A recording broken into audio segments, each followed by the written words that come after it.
is the art of stimulating the marma points exactly at the right time, place for rechannelization of energy, yielding better energy flow and optimum therapeutic effects at physical, psychological, and spiritual levels. So there are various references in marmas, and the first reference is in the Rig Veda, where the term drapi has come. So it is a particularly a kind of protective cover which you need to wear when you're going to war. So since the reference about the Varnam has been there in Rig Veda, we consider this is the oldest science known to one of the oldest science known to mankind. So we also find different references, and of course we have the references in the Charak Samhita, Sushruta Samhita, Ashtanga Sangra, and so on. But we do know that I believe most of you are Ayurvedic graduates or students or postgraduates, maybe some practicing doctors also here. And then we all know that Sushruta is the one who described the marmas in more detail about the anatomical positions and so on. And so Charak has, of course, described in three marmiya, three main marmas. Ashtanga, Sangra, Ashtanga. They also have their descriptions about the marmas, mostly correlating what Sushruta has mentioned. But in Ashtanga Hida, we do know that there is a slight difference of opinion, like Dhamini marma has been said to be there, as another type of marma is by Ashtanga Hida, which Sushruta has not mentioned in the 107 marmas. He has actually included both of them as both the Sira or the Dhamini aspects in Sira marmas. Sushruta, and there is a lot of reference about the concept of the marma details in relation to the marma injury, the marma ghat lakshana is also there.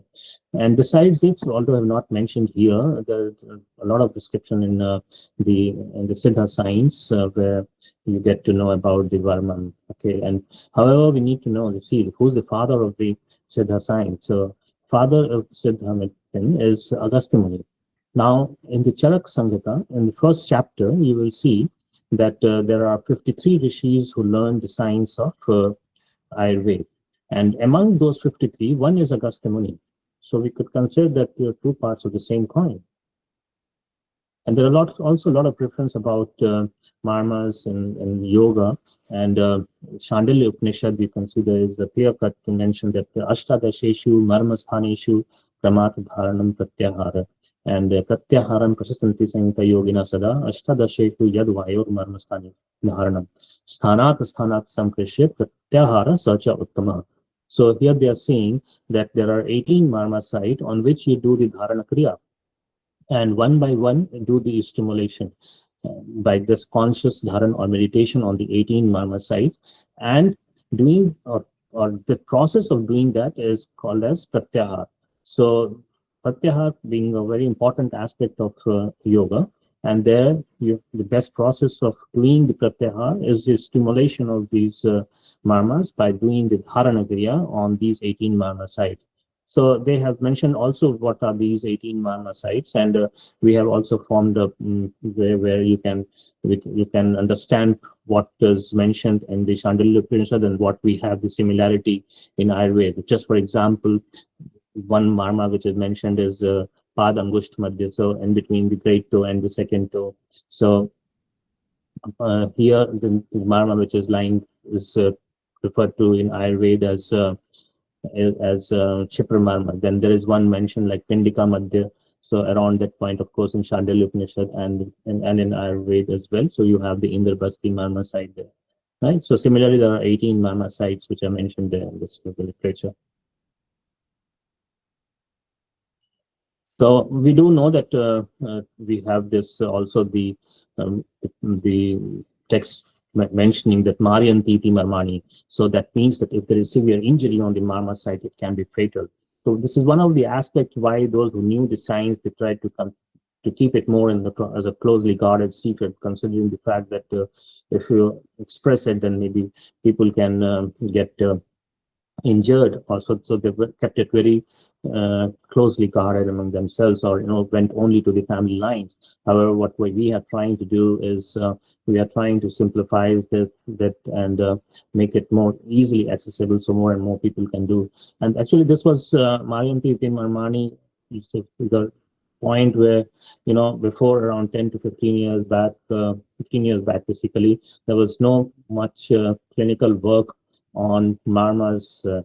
Mostly the work that was done was on the anatomical perspective. All the PG thesis work was being done on anatomical perspective of marmas, not on the clinical aspect. So we got actually the first thesis work done on the clinical applications of marma. And then now we know that a lot of work is being done in other cities, but earlier it was not so. So probable mechanism of action can be understood based on energy concepts, based on Pirosha concepts, and based on modern parameters. So some of the energy concepts is what we are going to see. There was some references of thesis work in Varmam. There were a very few in South India, which was published earlier, but the Marma's clinical application, mostly it was lacking. And so I'll have to record the first thesis work. I will show you what the topic later on. So this is an important experiment by Professor Korotkov and the team, and what they did was analyze the energy field of water droplet, as you can see here, okay, and then asked an energy healer by the name Alan Schumacher. So Alan Schumacher, what he did was he did a conscious concentration or meditation on the same water droplet, and this water droplet's energy field was mapped again, and you can see that here it is written that the difference in the bioenergy glow is dramatic. The biochar water has more than 30 times a stronger aura, vibration, and significantly altered physical and biological properties. So if you can change the energy field of water, you can change human bioenergy field, because we are made from 70% water molecules, right? So earlier, whatever you see, every day you feel the changes in the energy. Sometimes you wake up in the morning and feel good. Sometimes you wake up in the morning and don't feel like doing anything and feel okay. So you are observing or you're feeling the energy, but not able to express in black and white paper. So this experiment was very important, and this was again carried out a long time back, not so recently, right? So, but this is a very important experiment by Professor Korotkov, and there's another meta-analysis related to that. So, and here you can see another thing which is very important for especially the graduates and the postgraduates and Ayurvedic practitioners here. This is published in the Energy Field Electrophotonic Analysis. Here it is mentioning the calculation of the energy of the GDV chakras is based on the ideas of Ayurvedic medicine, right? So again, I repeat, the calculation of the energy of the chakras is based on the ideas of Ayurvedic medicine. For each chakra, the program produces the value, asymmetry, and interpretation of chakra energy in compliance with Ayurvedic concept. So you can imagine how much Ayurveda has given to the world. So the spaces behind these experiments was again our Ayurvedic science. So some of the papers that we have published. So these are some PG thesis work completed here in the university in Uttarakhand, and these are clinical study on effect of marma therapy and management of Prathan Patalgatime with special reference to myopia, the project of Lotika Bhartis. This was the first. Then it actually paved the way. So we must be thankful to Dr. Lodika for doing this work. The efficacy of Jaloka Avcharan, Marma Chikitsa, and Earth Tail in Dushturan, then Dr. Seema, and then Dr. Raki, Dr. Meenakshi, in migraine. So now we know that many more besides this have been published. I have just used some of them here. So there are several ways in which a marma can be stimulated, but Sushruth has mentioned that Hastamev Pradhanatam Yantram, that our hands are the best instruments. So we use our hands to do the stimulation, and that is what I will be telling you. So yeah, I think I will going to close this presentation and use another presentation. One moment.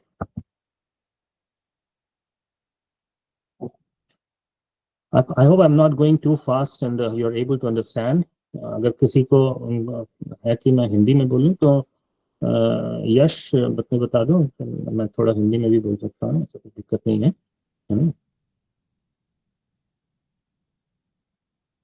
यश हिंदी में भी बोलूं बाकी? Yes sir. Hindi में बोलो थोड़ा। Yes sir. हाँ ठीक है। तो जो हम अभी दो एग्जाम्पल लिए हैं जिसमें कि मर्म थेरेपी जो आप तुम लोगों को अभी मैं दिखाने वाला हूँ आप लोगों को, ठीक है। तो एक तो फ्रोजन शोल्डर और सर्वाइकल स्पॉन्डिलाइटिस में हम लोग कौन सा मर्म करते हैं, डायरेक्टली हम उस पे आ रहे हैं। सो बेसिकली चार मर्म किया जाता है उसमें, अंश, कक्षधर, कूटपर और छिद्र, ठीक है। तो अंश, कक्षधर, कूटपर एंड छिद्र, ये चार मर्म करते हैं फ्रोजन शोल्डर पेशेंट्स में। और इसी में से एक कक्षधर के बदले, ये जो कक्षधर के बदले अगर किसी को सर्वाइकल नेक पेन या सर्वाइकल स्पॉन्डिलाइटिस या स्पॉन्डिलोसिस से है, तो उसमें हम लोग इसको जो है वो क्रिकाटिका मर्म को स्टिमुलेट करते हैं। तो अंश, क्रिकाटिका, कूटपर एंड छिद्र। और ये जो एक प्रोटोकॉल जैसा बनाया है वो कई कई कई पेशेंट्स को देखने के बाद तब ऐसा प्रोटोकॉल बनाया है, जितने इतने से ही मैक्सिमम पेशेंट्स को रिलीफ मिलता है। अगर कुछ पेशेंट्स को जैसे सेकेंडरी फ्रोजन शोल्डर का है, इससे नहीं इन चारों से हो रहा है, तो उसमें 2 पॉइंट और इंक्लूड कर सकते हैं, but most of to begin with ये चार सफिशिएंट होते हैं। और इसी तरीके से एक जैसे हमने फीडबैक दिखाया था एक पेशेंट का टेनिस एल्बो का भी, तो उसमें हमने जो मर्म करते हैं वो ये तीन है, आनी, कूर्पर और छिद्र। तो टेनिस एल्बो में क्या है कि वो उसको लेटरल एपिकॉन्डिलाइटिस भी कहते हैं, है ना, और गोल्फर्स एल्बो को मीडियल एपिकॉन्डिलाइटिस भी कहते हैं। और अगर किसी किसी पेशेंट को टेनिस एल्बो है और एक ही साइड है, तो कोपर मर्म को बेसिकली 2 पॉइंट है, दो साइड है स्टिमुलेशन का, एक तो लेटरल एस्पेक्ट है और एक मीडियल एस्पेक्ट है। तो आनी और क्षिप्र के बदले, okay no no, instead of Kshipra please read Indravasti, ठीक है। ये जो स्लाइड में क्षिप्र लिखा हुआ है, but please read it as Indravasti. तो Ani, Kurpar and Indravasti basically, these three important. Kshipra can be included, there is no harm, but basically Ani, Kurpar and इंद्रवस्ती, right. सो आनी और इंद्रवस्ती तो सेम रहेगा, लेकिन अगर किसी को टेनिस एल्बो है तो लेटरल एस्पेक्ट कूपर मर्म का स्टिमुलेट करना होता है, और गोल्फर्स एल्बो है तो मीडियल एस्पेक्ट कूपर मर्म का स्टिमुलेट करना। तो अंश मर्म जो है वो एक स्नायु मर्म है, वैकेलेकर है, और जो साइज है उसका वो अर्धांगुल है। And to see the location जो है इसका, ये जो ट्रेपीजियस, ये जो मसल दिख रहा है, तो this is the trapezius muscle, right. And और ये ट्रेपीजियन मसल काफी थिक है, तो इसके अंडरनीथ जो है वो स्पाइनल एक्सेसरी नर्व है। तो ये ऐसा नहीं कि यहाँ पे हम प्रेस करेंगे तो कोई नर्व इंजरी होगा, क्योंकि ये मसल काफी थिक है, लेकिन इतना ध्यान रखना है कि यहाँ हम प्रेस करें तो थोड़ा टेंडरनेस पेशेंट को हो सकता है, ठीक है। So this is actually the location of the अंश मर्म। So this is the unsmerm and this here is the कक्षधर। तो एक और एक वीडियो है जो हम शेयर कर रहे हैं, तो उससे थोड़ा सा ज्यादा अंदर आराम हो जाएगा देखने में कि कैसे स्टिमुलेट करते हैं। तो ये जो मिडिल फिंगर है और इंडेक्स फिंगर है, तो this part is used for the stimulation of the Ansamarma. जो जब हम लोग मर्म को स्टिमुलेट करेंगे तो हमें दो चीज बहुत इंपॉर्टेंट ध्यान में रखना है। वो है कि अगर कौन सा मर्म सद्य प्राण है और कौन सा सिरा मर्म है, ये हमें हमेशा याद होना चाहिए, है ना। तब जाकर के जो इन इन दोनों पे प्रेशर एप्लीकेशन है वो बहुत ही जेंटल होता है, और जो अदर 4 टाइप्स हैं उसमें मॉडरेट अमाउंट ऑफ प्रेशर हम लोग अप्लाई कर सकते हैं। कितना प्रेशर किस में लगाना है वो वेरी करता है from person to person, from marma to marma. कोई एक थोड़ा सा ये एक ब्रॉड कैटेगरी है कि अगर एडल्ट पॉपुलेशन है तो कितना हम लोग प्रेशर लगा सकते हैं उसमें, लेकिन कुछ फीचर्स हैं जैसे कि उसका एक सत्व क्या है ना, और प्रकृति क्या है, ये सब थोड़ा देख करके भी प्रेशर को वेरी करते हैं। तो अंशमर्म को स्टिमुलेट करने के लिए जो ये पार्ट है मिडिल फिंगर का या इंडेक्स फिंगर का, इसको हम लोग यूज करते हैं। Video here.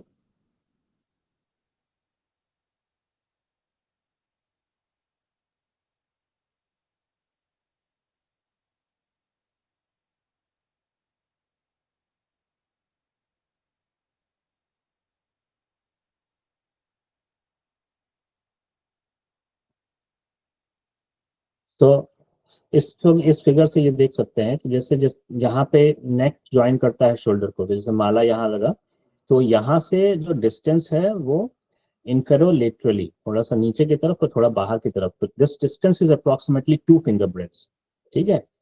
तो थोड़ा सा नीचे यहाँ 2 फिंगर ब्रेड नीचे जाना है और तब ये पॉइंट हो जाएगा अंश का दोनों साइड में। इसको जब हम लोग आइडेंटिफाई करेंगे और जब स्टिमुलेट करना है तो एक एक करके स्टिमुलेट करना है, दोनों को एक तरफ एक साथ स्टिमुलेट नहीं करना, क्योंकि उससे फिर कुछ पेशेंट्स को चक्कर जैसा आ सकता है। तो उसमें जो है दोनों दोनों साइड एक साथ नहीं स्टिमुलेट करना, हमने दोनों हाथ को एक तरफ एक रखा है, दोनों उंगली को एक साथ, लेकिन एक एक करके स्टिमुलेट करना चाहिए। ठीक है, तो ये चीज ध्यान रखना है। कुछ पेशेंट्स को जब आप स्टिमुलेट करोगे तो थोड़ा बर्फ डकार जैसा आ सकता है, तो अगर आता है तो वो रोकना नहीं है और उसको बोलना है कि ये आ सकता है, कोई दिक्कत नहीं है उससे। ठीक है, और इसमें क्या करना है कि जो जब एक तरह से आपने आइडेंटिफाई कर लोगे अगर पॉइंट को, तो जो जो डायरेक्शन ऑफ प्रेशर है वो इम्पोर्टेंट हो जाता है। तो इसमें आगे जो स्टर्नल नॉच की तरफ एक एक पॉइंट इमेजिन करना है, या मैनोब्रियम स्टर्नाई के सामने का एक पॉइंट इमेजिन करना है मिड लाइन में, और towards that you apply to make an imaginary line from यहाँ से, जो अपना थोड़ा sternal manubrium sterni sternal notch के पास एक इमेजिनरी लाइन बना लो और उस डायरेक्शन में प्रेशर लगाना है। पॉइंट अगर सही रहे और डायरेक्शन सही नहीं होता है तो भी इफेक्ट उतना प्रॉपर नहीं होता। और एक चीज और ध्यान रखना है, जो खासकर जो बिगिनर्स हैं उनको, कि जब ये प्रेशर एप्लीकेशन करेंगे यहाँ से तो और ये आइडेंटिफाई करेंगे पॉइंट को, तो अगर थोड़ा नीचे चले चले जाएंगे और तब स्टिमुलेट करेंगे तो कोई दिक्कत नहीं, लेकिन अगर आपको ऊपर ऊपर नहीं जाना है, यहाँ नेक के क्लोज नहीं जाना है, यहाँ पे जाके स्टिमुलेट नहीं करोगे, नहीं तो यहाँ से फिर करने तो फिर थोड़ा पेशेंट को चक्कर जैसा आ सकता है।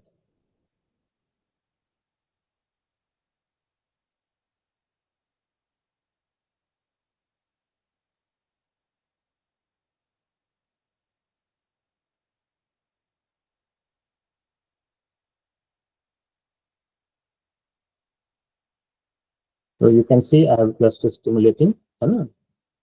तो one press and release will take approximately 3 seconds, one press and release will take approximately 3 seconds। और जब प्रेस करो तो it is not a continuous pressure, it is an intermittent pressure.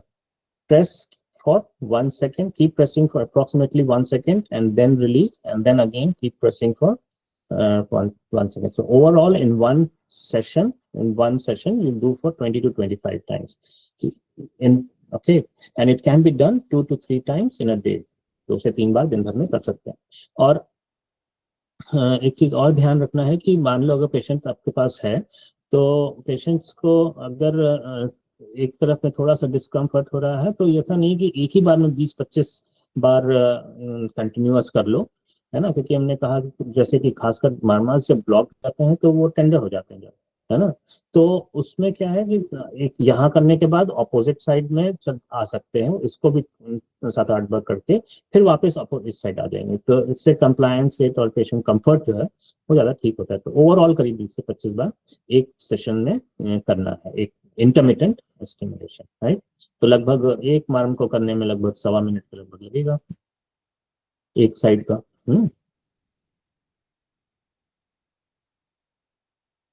अब कक्षधर मर्म, तो कक्षधर मर्म जो है वो दो है, one on each shoulder, and ये जो है वो स्नायु और वैकल्पिक मर्म है।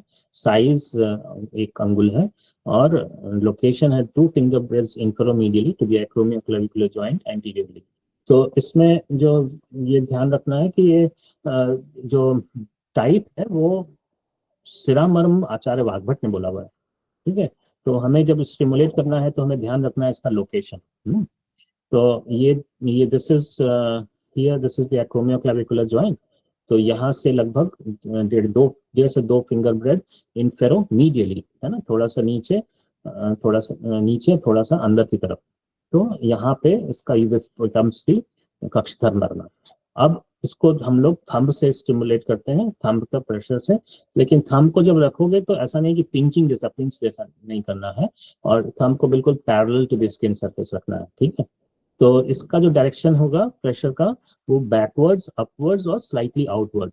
ठीक है, तो पीछे की तरफ, थोड़ा सा ऊपर की तरफ, थोड़ा सा बाहर की तरफ। तो इस तरफ जो फिंगर का है, आपको ये जो हेड ऑफ ह्यूमरस है उसका बोनी कॉन्टूर फील होता है। ठीक है, तो इस तरीके से इसको स्टिमुलेट करना है। ये पीछे जो फिंगर रखा है that is just for support. और प्रेशर कभी भी डाउनवर्ड प्रेशर नहीं लगाना, क्योंकि हमने मालूम है कि इस एरिया से ब्रेकियल प्लस ब्रेकियल वेसल्स जा रहे हैं, तो you don't want to cause any injury to them, है ना। तो इसीलिए हमेशा जो प्रेशर है इस पॉइंट से ऊपर पीछे की तरफ, ऊपर की तरफ, थोड़ा सा बाहर की तरफ, तो इस पॉइंट से अप्रोक्सीमेटली 45 डिग्रीज अपवर्ड्स। ठीक है। सो अगेन सभी ये जो अभी ये चारों पांचों मर्म बताएंगे वो सभी intermittent stimulation 20 to 25 times. So again, I have a video, so I'll share it.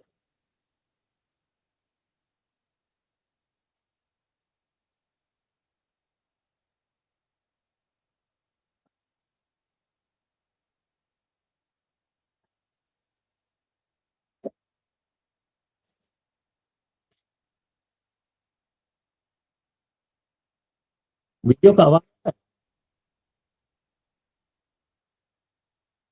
No sir. नहीं? अच्छा ठीक है, मैं एक्सप्लेन करता हूँ। तो हम ये बोल रहे हैं कि ये क्लैविकल विजिबल है, और ये क्लैविकल जो है ये कैपुला का एक्रोमियम प्रोसेस आया, तो एक्रोमियो क्लैविकुलर जॉइंट यहाँ पे बनाया। ठीक है, ये हमने आइडेंटिफाई कर लिया, और इस पॉइंट से 1.5 to 2, तो यहाँ तक आ जाएगा।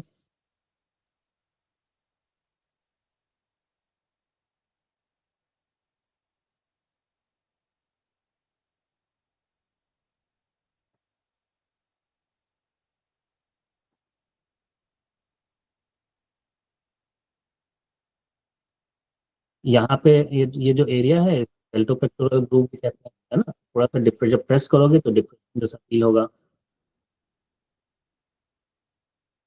अगर ये जो फील है वो सॉफ्ट रहेगा, तो समझो कि तुम इस तरफ ज्यादा मतलब मीडियल चले गए, सॉफ्ट स्ट्रक्चर में चले गए, है ना।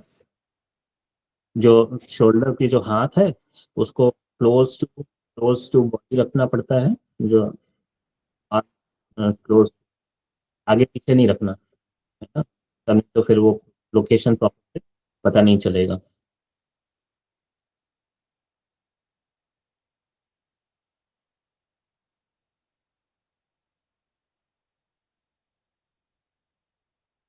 तो यहाँ नहीं लगाना, जहाँ हाथ से दिखती है तो इस एरिया में नहीं लगाना।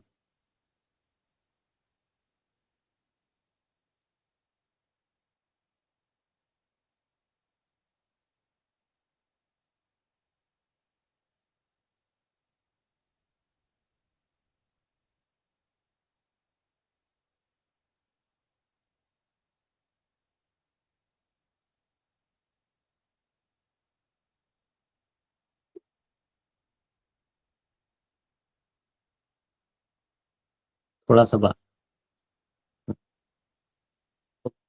जैसे कैसे लगा रहे हैं।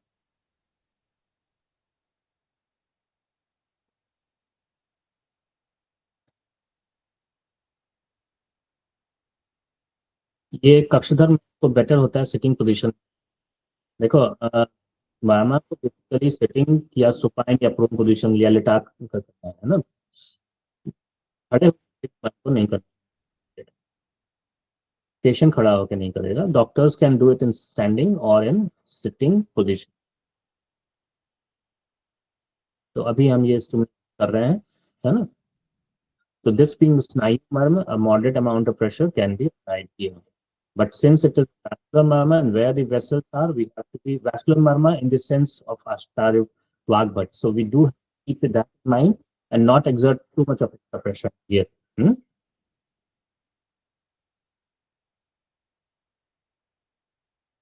So this is the murmur. Now we go on to the next one.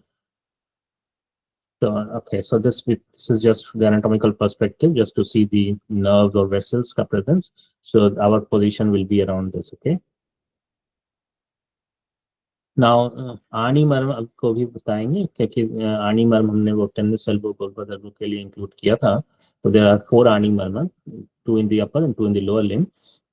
जो 2 अपर लिम्ब का है वो अभी डिस्कस करेंगे। आनी मर्म जो है वो स्नायु मर्म है, and the size are the angle. Location is 3 finger breadths superior to the elbow crease, anteromedial to the anterior midline of arm. So here यहाँ पे एक elbow crease अगर ऐसे straight line draw की तो करीब करीब 3 finger breadths above, right? So this point here, यहाँ पे this point here is the ani marma, right? And उसको स्टिमुलेट करने के लिए एल्बो को स्लाइट फ्लेक्शन में थोड़ा सा फोल्ड करके तब इसको स्टिमुलेट करना चाहिए, and with again with the help of the pulp of thumb. तो इसको जब स्टिमुलेट करेंगे तो एक्चुअली जो यहाँ पे अगर इमेजिन करो एक स्ट्रेट लाइन एंटीरियरली आर्म में, तो इस पॉइंट के ऑपोजिट एक पोस्टीरियर लाइन पर आर्म के पीछे की तरफ भी एक पॉइंट इमेजिन करना चाहिए और उस पॉइंट की तरफ इसका प्रेशर लगाना चाहिए।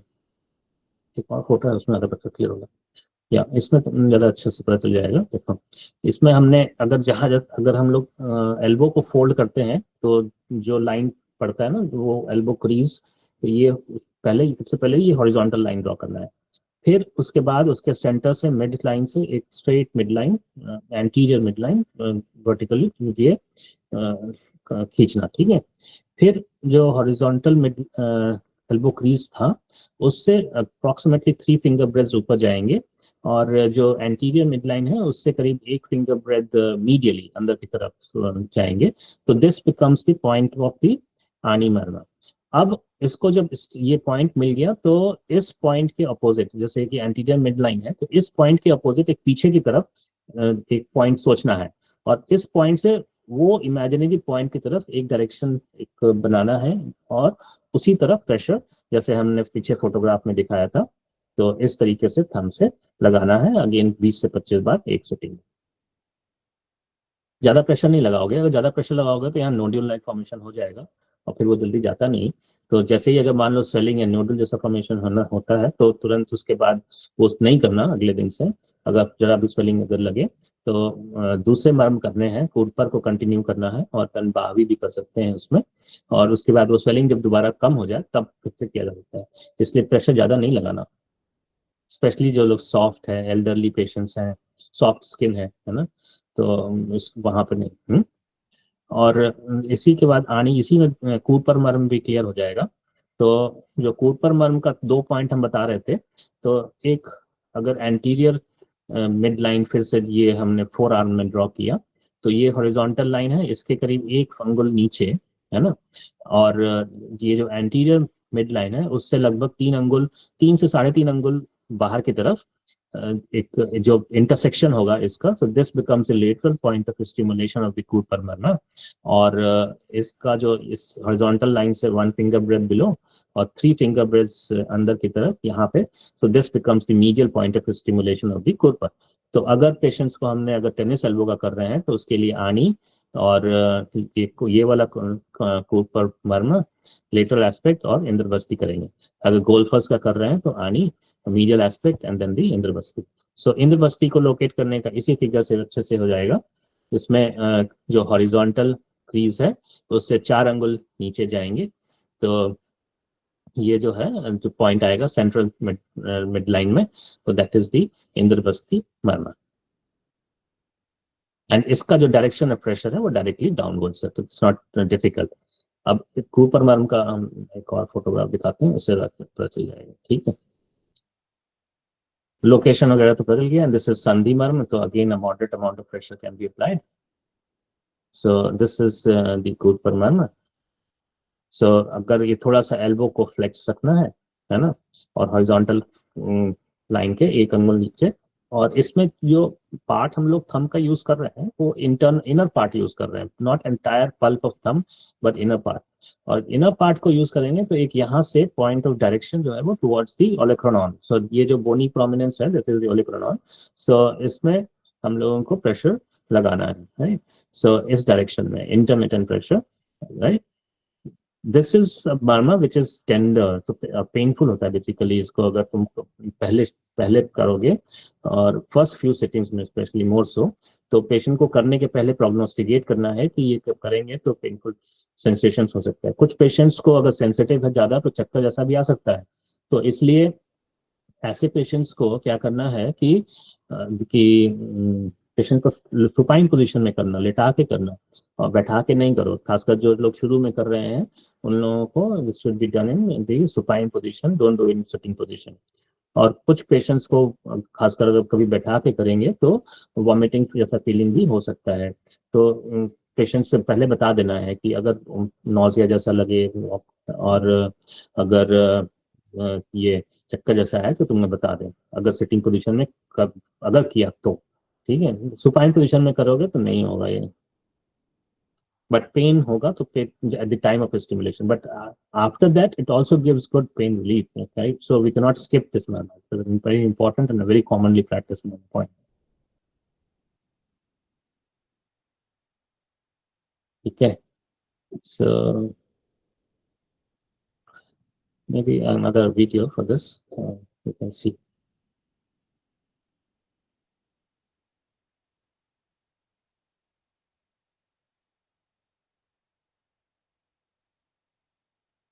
थोड़ा सा फ्लेक्स करने से क्या होता है कि ये जो मसल्स हैं वो स्मूथ मतलब रिलैक्स हो जाते हैं, और फिर पॉइंट को एसेस करने में आसानी होती है, इसलिए हल्का सा फ्लेक्स करके तब स्टिमुलेट करना चाहिए।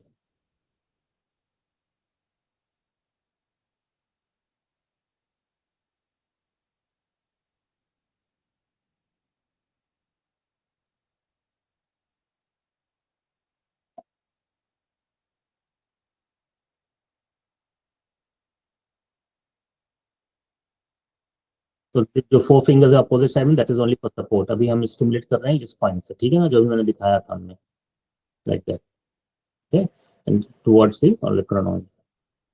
So this is how we do the stimulation. तो इंद्र बस्ती, मानस और कलांतर प्राणायाम लोकेशन हमने दिखाया था इसमें। हालांकि फिगर में हमने यूज किया दोनों थंब, लेकिन जरूरी नहीं है दोनों थंब यूज करना। अगर मस्कुलर बॉडी है ज्यादा तब तो ठीक है, दो थंब यूज कर सकते हैं, otherwise one thumb is sufficient. और इसको आइडेंटिफाई करने का या तो चार उंगली उसके नीचे, या फिर एक बार थंब को अगर ऐसे रख करके इंडेक्स फिंगर एक्सटेंड करेंगे मिड लाइन में, तो भी उसी सेम पॉइंट पर पहुंचेंगे। तो इधर वे हम लोग आइडेंटिफाई कर सकते हैं location, and the direction of pressure is directly downwards.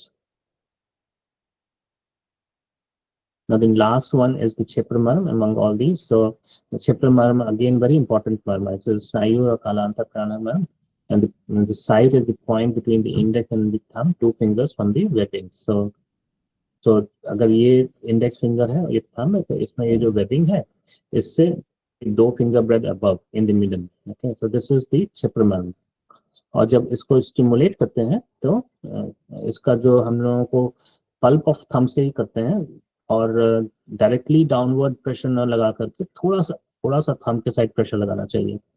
और ऑपोजिट साइड में इंडेक्स फिंगर को हल्का सा हुक जैसा बना करके ऑपोजिट साइड में थेनार एमिनेंस जो है पेशेंट का, वहां पे रखना चाहिए। क्योंकि कुछ बुक्स में रेफरेंस है कि क्षेत्र मर्म केवल इधर ना होकर के पाल्मर एस्पेक्ट पे भी है, दोनों साइड है। तो इसलिए जब हम अपोजिट साइड में रखते हैं फिंगर को और तब स्टिमुलेट करेंगे तो दोनों साइड का ही स्टिमुलेट हो जाता है, ठीक है। और ये very very important Marma point. So some of the qualities of good Marma practitioner: mantra, meditation, followers of sattvic, inquisitive, good observation। बहुत चीजें जो सीखे हैं वो ऑब्जर्वेशन से, being patience and practice। बहुत सारे पेशेंट्स को क्विक रिजल्ट मिलता है, लेकिन कुछ पेशेंट्स ऐसे भी हैं जिनको नहीं मिलता। तो उसमें हमें समझना पड़ेगा कि हमने कुछ गलत किया, या प्रॉपर टेक्निक फॉलो नहीं किया, या जो करना चाहिए था मैम को वो किया कि नहीं किया, या हमारा जो डायग्नोसिस था वो सही था कि नहीं सही था। ठीक है, तो we have to keep patience and practice and understand the prospects and limitations. ऐसा नहीं कि हम लोग सभी डिजीजेस मर्म से ही ट्रीट कर देंगे, कई जगह दूसरे पैथीज की भी जरूरत पड़ जाती है। तो अगर जरूरत पड़े तो हम उसको यूज कर सकते हैं, या उसके पास भेज सकते हैं उनको जो जो उस एरिया का एक्सपर्ट है। ठीक है, तो हमें अपना प्रोस्पेक्ट्स एंड लिमिटेशंस को अंडरस्टैंड करते हुए तब पेशेंट को ट्रीट करना है। The ultimate goal of our treatment is the patient's benefits. Okay, mantra meditation हमेशा करना चाहिए, क्योंकि this is basically an energy healing science. So अपना एनर्जी लेवल को भी हायर रखना चाहिए, क्योंकि समटाइम्स पेशेंट्स की नेगेटिव एनर्जी से you can get affected. So you always have to have of higher energy level. Keep practicing mantra and meditation. Treat a patient as you would like yourself. मैं सारे students को अपने बोलता हूँ कि कोई हर पेशेंट को treat as you would like yourself to be treated. Patients should be placed in lying down on sitting position. Fingernails should be cut and can be used in conjunction with other therapies. Like अगर किसी को already कोई medicine ले रहा है तो ऐसा नहीं कि हम तुरंत उसको ब्लॉक कर दें या उसको हटा दें and then start the treatment. Depending upon what medicine under medical guidance you have to monitor and ultimately maybe needed to taper down the dose अगर करना है तो वो भी किया जा सकता है, ठीक है? And it can be done or and actually we should consider ourselves as learners, avoid any addictions or non-vegetarian diet, and the practitioner can stimulate the marma in sitting or standing posture. Keep a watch on the vitals of the patient. ये बहुत ही important है. हमेशा facial expressions और उसका जो breathing pattern, respiration, ये सब हमें observe करते हैं. Do not talk while stimulating the marma. This is a common mistake that we often do, especially अगर patients बहुत सारे हैं तो एक पेशेंट से हिस्ट्री ले रहे हैं, एक पेशेंट से पूछ रहे हैं दूसरा बात और एक पेशेंट को अपना प्रेस कर रहे हैं मारना, तो वो नहीं करना चाहिए, ठीक है? The sizes and distances are measured in Angul Pramana. Some marmas are better than empty stomach, but not all. Technique of marma stimulation, rate, rhythm, pressure varies as per the type of marma, patient disease condition, प्रकृति, सत्व and age. तो कुछ precautions हैं तो avoid during pregnancy, लेकिन ऐसा नहीं कि सभी मार्मा को प्रेगनेंसी में अवॉइड करते हैं. कुछ मार्मा हैं जो कि हम लोग प्रेगनेंसी में भी करते हैं, लेकिन जो अगर बिगिनर्स हैं कोई तो उसको प्रेगनेंसी में अवॉइड करो, स्पेशली जो लोअर एक्सट्रीमिटी और जो एब्डोमिनल मार्मास हैं उनको. ऐसा नहीं कि सभी मार्मा को अवॉइड करना है ना. Extra care is needed in treating patients of head and neck क्योंकि उसमें कुछ वैस्कुलर मार्मास ज्यादा होते हैं. And avoid initially for cardiac or DVT patients. So DVT deep vein thrombosis हमें हमेशा मान लो कोई वेरिकोस वेन्स का पेशेंट्स है तो उसमें भी हमें देख लेना चाहिए कि वो DVT तो नहीं है, तब उसको मालूम कर सकते हैं. अगर नहीं है तो कार्डियक पेशेंट्स में भी मालूम किया जाता है, ऐसा नहीं करते हैं, ऐसा नहीं कि नहीं करते हैं, लेकिन फिर थोड़ा प्रिकॉशन ज़्यादा लेना पड़ता है. तो जो बिगिनर्स हैं उनको हम कहते हैं कि थोड़ा अभी नहीं करो कुछ, ठीक है. Position of the patient important है. Keep a watch on the vitals and should be done under expert eyes initially. Thank you. Thank you, Yash, and thank you all the participants who are present here. It's a pleasure to be with all of you.